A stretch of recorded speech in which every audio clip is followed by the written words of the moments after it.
La ilahə illallah kəlməsi Allah Taala'nın şahid olaraq özünə gətirdiyi kəlmədir. Allah Taala buyurur ki, şəhidallahu ənəhu la ilahə illəhu. Allah şahidlik edir ki, ondan başqa ibadətə layiq olan məbud yoxdur. Allah Taala şahiddir ki, ondan başqa haqq məbud yoxdur. Və mələikətuhu və onun vəl-mələikətu və mələklər də şahiddir. Və ulul ilmi qaimən bil qist. Ədalət üzərində ayaq üstə dayanan elm adamları da şahiddir ki, Allahdan başqa ibadətə layiq olan məbud yoxdur. Allah özünü şahid tutdu. Göy əhlindən mələkləri şahid tutdu.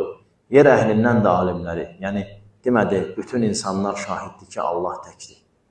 Dedi, elm adamları onlar ki, ədalət üzərində, elm üzərindədirlər, onlar şahiddirlər ki, Allahdan başqa ibadət olunan hər bir şey batildir. La ilahə illəhu.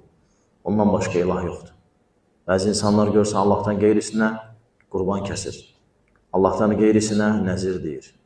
Allahdan qeyrisindən ehtiyaclarını istəyir. O ehtiyaclar ki, onu yalnız Allah verə bilər. Yəni, adam deyə bilər qardaşına, mənə kömək elə, o daşı qaldırın. Eyb etməz. Amma adam deyə bilməz, ey filan kəs mənə övlad ver. Və ya sənə nəzir deyirəm ki, oğlum instituta girsin. Sənə nəzir deyirəm ki, filan işim yerinə yetsin. Allaha nəzir demir, ha? Allahdan qeyrisinə nəzir deyir.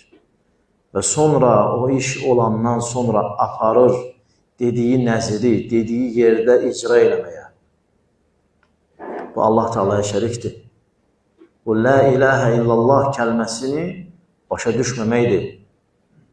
Allah Taala buyurur ki, şəhidallahu ənəhu la ilahə illə huvə vəl mələikətu və ulul ilmi qaimən bil qist.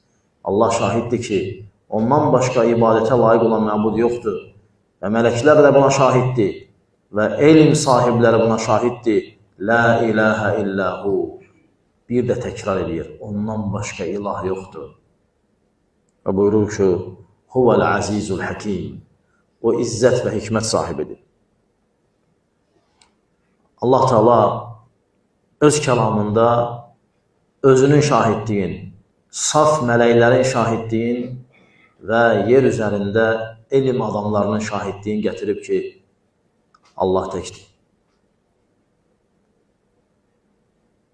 Və bu həmçinin, qardaşlar, elmin fəzilətidir. Allah Taala öz təkliyinə yer üzərində, məxluqatı üzərində